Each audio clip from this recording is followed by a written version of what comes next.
የቤተ ክርስቲያናችንና የክርስትናችንን መሰረት የሆነው በድምቀት የሚከበረው በዓለም ደምቆ የሚታየው የኢትዮጵያ ኦርቶዶክስ ተዋሕዶ አብያተ ክርስቲያናት ከያሉበት ቦታ ወጥተው ታቦታቱ ወደ ጥምቀተ ባሕር የሚጓዙበት ሰዓትና ዕለት ስለሆነ እኛም በዚህ ታሪካዊና ጥንታዊ ታላቅ ቦታ ተገኝተን ዛሬ ይህንን በዓል ስናከብር ጥምቀት ዳግም ልደት ወይም ደግሞ በዓለ ጥምቀት በላሊበላ ዳግም ልደት እንድንለው ፈልጋለሁ እውነት ለመናገር።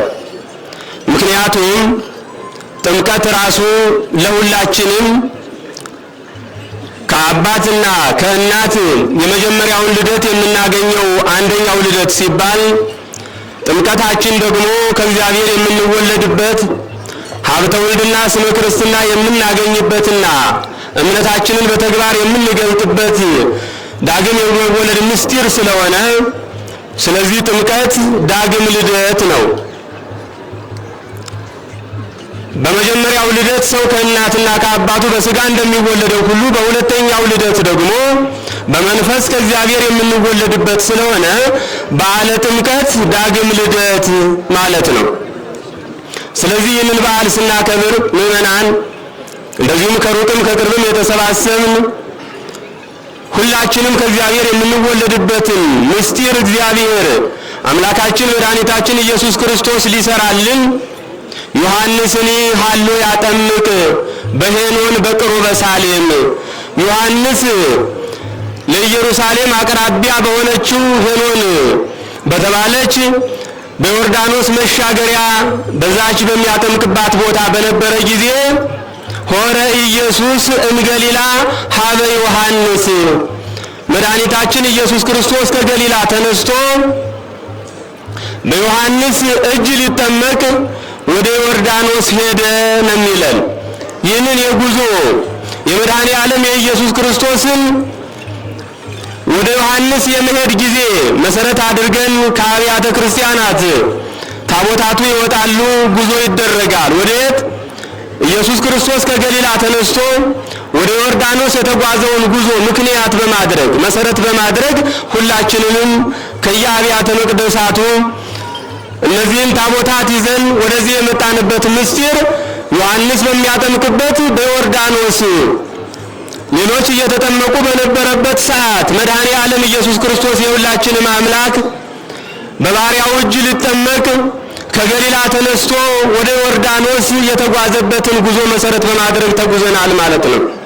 ስለዚህ እቺ በዮርዳኖስ የምትመሰል መድኃኔ ዓለም ኢየሱስ ክርስቶስ በተጠመቀባት ወንዝ ምሳሌ እኛም ደግሞ መድኃኔ ዓለም ኢየሱስ ክርስቶስ ከገሊላ ተነስቶ የተጓዘውን ጉዞ መሰረት አድርገን ታቦታቱን ይዘን ተጉዘናል። በሰላም ደርሰናል። በሰላም እንድንመለስ እግዚአብሔር አምላካችንን ይርዳን ወገኖቼ። ስለዚህ ይህ ታላቅ በዓል በኢትዮጵያ ኦርቶዶክስ ተዋሕዶ ቤተክርስቲያን አማኞች ዘንድ በጉጉትና በተስፋ ይጠበቅ የነበረው ሰው ሁሉ ከሩቅ ቦታ እየተነሳ ወደ ተወለደበትና ወዳደገበት ቦታ ወደ ቅርብ ዘመዶቹ ተጉዞ በድምቀት በታላቅ ደስታ የሚያከብረው ይህ ታላቅ አውደ ዓመታዊ በዓል ዳግም ልደት ተብሎ በዚህ ግን ሊከበር የሚገባው እንደሆነ ሊቃውንቱ ልታስቡት ይገባል ወገኖቼ። ምክንያቱም ከሳምንት በፊት በዓለ ልደትን ያከበርንበት ታላላቅ ምሳሌዎች ያሉበት ቦታ ላይ ተቀምጠን ምንም እንኳን በኢትዮጵያ ኦርቶዶክስ ተዋሕዶ ቤተክርስቲያን ታቦታት የማይወጡበት ጥምቀት የማይታሰብበት የማይደምቅበት ቦታ ባይኖርም ጥምቀት ግን በየትኛው የበለጠ ይጎላል ማለት ነው?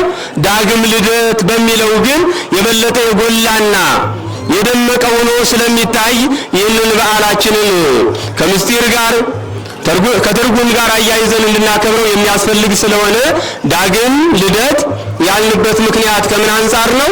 የልደት ሁለተኛው ማለት የመጀመሪያው ከአባትና ከእናት የመወለድ ምስጢር ሁለተኛ ተብሎ ምስጢረ ጥምቀት እንደተሰራልን ሁሉ የልደት ሁለተኛው ደግሞ በዓል ጥምቀት ነውና ዳግም ምን አልነው? በዓለ ጥምቀት ዳግም ልደት ማለታችንን ለዚህ እንደሆነ እንድትረዱት ያስፈልጋልና እግዚአብሔር አምላካችንን ወዶና ፈቅዶ ከሞት ጥላ ሰውሮን ልክ መጥምቀ መለኮት ቅዱስ ዮሐንስ ሲያጠምቅ የነበረው ጥምቀት ለንስሐ ለኃጢአት ስርየት እንደዚሁ መድኃኔ ዓለም ኢየሱስ ክርስቶስ እስከሚመጣ ድረስ ለንስሐ የሆነ ጥምቀት ያጠምቅ እንደነበረ ሁሉ ዛሬም ደግሞ እኔና እናንተ እስካሁን የነበረን ልደት ወይም ደግሞ ከስጋ የተወለድነው ልደት የመጀመሪያ ልደት የስጋ ልደት ሲባል ሁለተኛው ከእግዚአብሔር የመወለድ ምስጢር የተሰራበት ዕለት ምስጢረ ጥምቀት የሚታሰብበት ጊዜ ነውና መድኃኔ ዓለም ኢየሱስ ክርስቶስ ለአርአያና ለምሳሌ በፈለገ ዮርዳኖስ በእደ ዮሐንስ ተራ ጠብቆ ልክ በዛ ቦታ ሄዶ አድሮ አሁን እንዳልኳችሁ ማለት ነው ከገሊላ ተነስቶ ወደ ዮርዳኖስ ሄዶ ከሕዝቡ ብዛት የተነሳ ዮሐንስ ሲያጠምቅ ውሏል፣ ሲያጠምቅ ሰነባብቷል።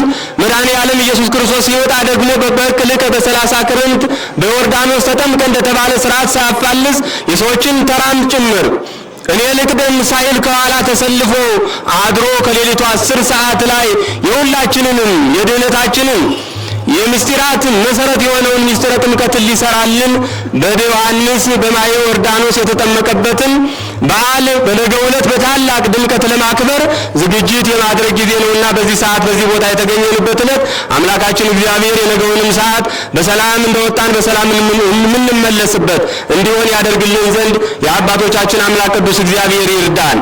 ስለዚህ በዓለ ጥምቀት ዳግም ልደት ማለት ምን ማለት ነው? አሁን ከዚህ በፊት ያከበርነው በዓለ ልደት ለቅዱስ ላሊበላና በዓለም ትኩረት ስቦ የማመጋራው ምስጢርና ድምቀት ያ የዝማሬ የማህሌት አገልግሎት ዓለምን ይስብ እንደነበረው ሁሉ በዓለ ጥምቀትም ልክ እንደ ልደት በዚህ ቦታ በዚህ አካባቢ በተለየ ድምቀት ሊከበር የሚገባው እንደሆነ ሁሉም ሊያስበው የሚገባ እንደሆነ ስለሚሰማኝ ነውና ስለዚህ በዓለ ጥምቀት ዳግም ልደት ከምስጢር ጋር ስናያይዘው ጥምቀት ሁለተኛ ልደት ነው። እንደዚሁ ደግሞ ከዚህ አካባቢ አንፃር ስናየው ደግሞ በዓለ ጥምቀት ለቅዱስ ላሊበላ ዳግም ልደት መሆኑን እንድናስበው ያስፈልጋል ማለት ነው። አምላካችን እግዚአብሔር በዚህ ቅዱስ ቦታ እንዳገናኘን ይህንን በዓል እንድናከብር ከያለንበት ቦታ ሁሉ ተነስተን በሰላም ወደዚህ እንድንደርስ ያደረገን አሁንም በነገው ዕለት በታላቅ ድምቀት የሚከበረውን የበዓሉን ምስጢር ሊቃውንቱ በርቱ አንደበት አራቀው አመስጥረው የሚነግሩበት ጊዜ ሰፊው በዓል ነገ አለ። ዘይጸን እምኔ ይመጽእ እምድኅሬ ነው። ከኔ የሚመረታው ከኋላዬ ይመጣል እንዳለው ሁሉ መጥምቀ መለኮት ቅዱስ ዮሐንስ ከዚህ በዓል አንፃር በነገው ዕለት በታላላቅ ሊቃውንት የሚነገር ታላቅ ምስጢር ያለው ስለሆነ ወደ ዋናው አልገባም። እግዚአብሔር አምላካችንን ይህንን ሰዓት ያሳየን፣ በዚህ ቦታ ያገናኘን ቅዱስ እግዚአብሔር ስሙ የተመሰገነ ይሁን። ይቆየን።